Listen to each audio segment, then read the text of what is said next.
ሀገር ምን እናድርግ እንዲሁ ምንድነው መፍትሄ ማምጣት ያለብን የሚለውን በአቅማቸው እያዋጡ ያሉበት ነው።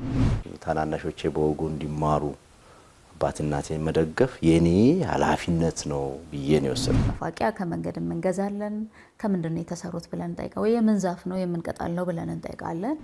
ምስርች የምትባል መፋቂያ አለች። ዛፏ ትታወቃለች። ትዳሩን ታወት አድርገውት ወደዛ ነበሩ።